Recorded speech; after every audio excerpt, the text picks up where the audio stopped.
Okay, now let's take a look at how pawn structure determines weak squares, and we'll learn how to create outposts for our pieces.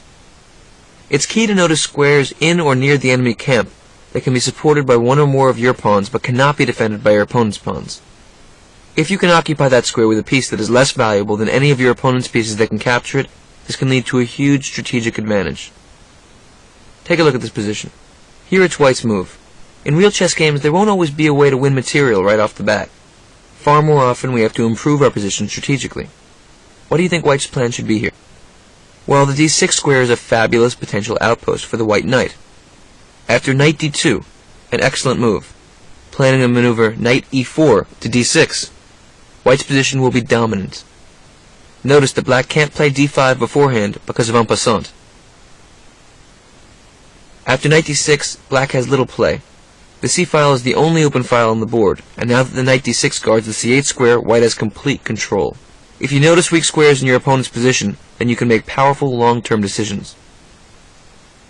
Okay, let's analyze this position after knight d2 a little bit. If black just sits around, his position will get crunched, so he has to do something. If possible, it'd be good to play b7 to b5, and then bishop c8 to b7 to c6. This locks down the c file, defends the weak d7 pawn, and activates the bishop. That's black's plan. After b5, knight e4, bishop b7 is impossible though. Why? Because of the fork knight d6 check. So black has to castle. Now white plays knight d6, jumping into the square. Let's say black plays queen c7. Of course now black can't develop with bishop b7 because the knight guards that square. So queen c7 prepares some development. Do you see how white can win material here? Knight takes c8, removes the defender of the d7 pawn.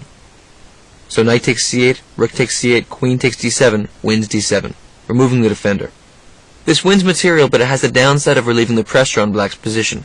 And this is actually one device when your opponent has a positional advantage on you and is crunching down on your game. For you to relieve that pressure, you can give up a pawn, sometimes even a little bit more, to gain some activity.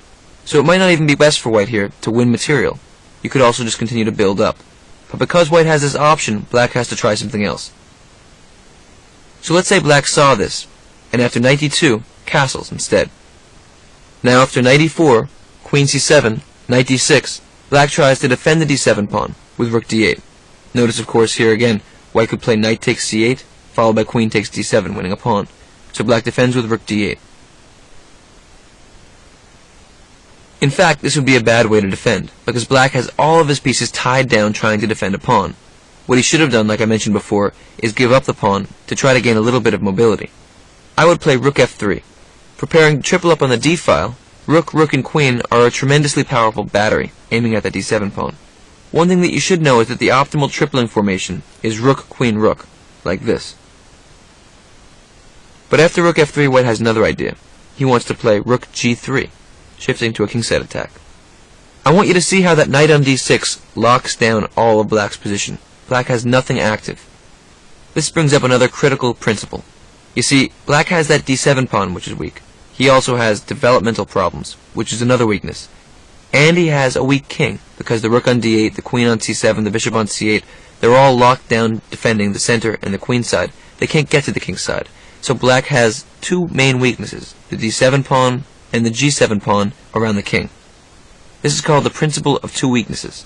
It's very hard when you have a positional disadvantage, like black does here, to defend two weaknesses. If you can just focus on one, sometimes you can keep things together. So let's say that black plays here b5, trying to develop. What would you do now? Now white should shift all of his pieces to the king's side. The first move would be queen e4. What would you play now with white?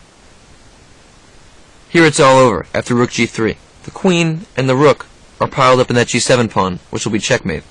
Black can't defend, and white will win this game.